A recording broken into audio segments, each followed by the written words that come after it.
Xin chào tất cả các bạn. Hôm nay mình sẽ mời bạn quay phim vào làm thử thách của mình. Thử thách của mình ngày hôm nay đó chính là thách Play-Doh. Mình sẽ lặn một con cá và không lắm. Bây giờ chúng mình sẽ đặt thời gian 4 phút. 1, 2, 3. Bắt đầu. Mình sẽ làm cơm nắm trước. Bây giờ mình sẽ làm trong biển này các bạn. Bạn Thảo thì bạn ấy hơi ngại ngùng.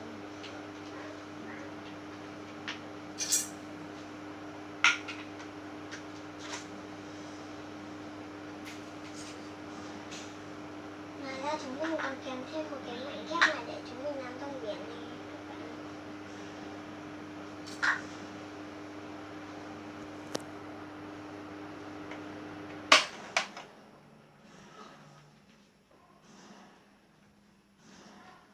Ở ngoài kia đang bật tivi lên hơi ồn nha.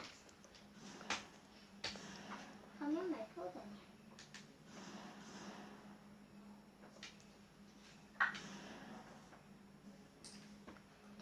Ôi, 3 phút.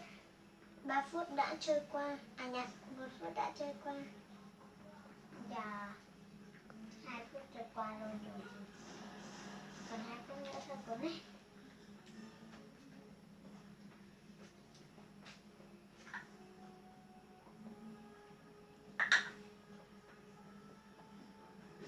Mình nghĩ là chỉ làm được một kiệt tác thôi.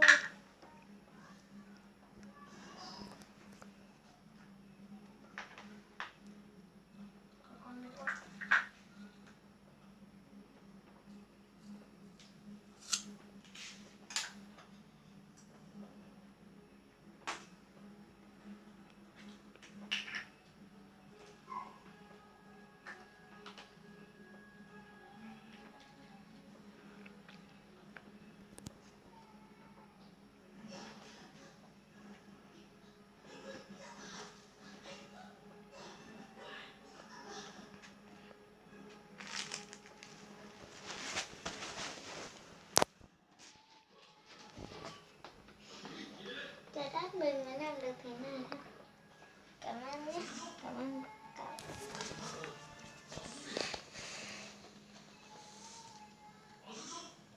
Tay lên. Đặt cái phim.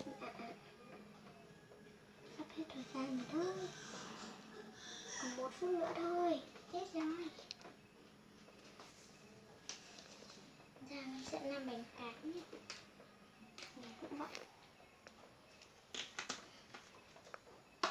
Bánh cá mình còn không biết làm thành con cá này. Thế con cá thì mà con cá mình sẽ thế. Sao thứ nhất mình làm bánh khác.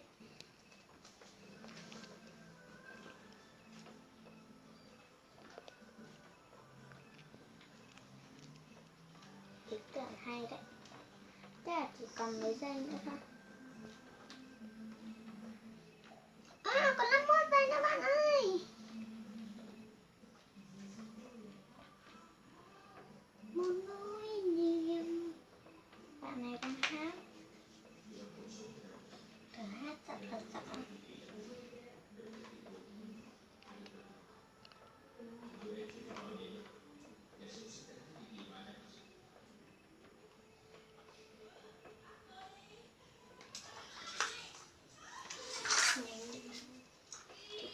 Sắp hết thời gian rồi.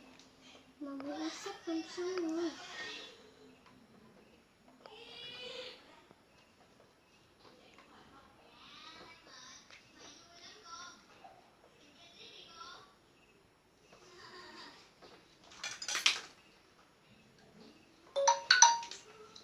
Đúng lúc mình xong luôn. Chết rồi. Đúng lúc mình xong luôn. Các bạn thấy thế nào? Hình phạt thì tập sau chúng mình sẽ làm và quay video luôn. Bye nha.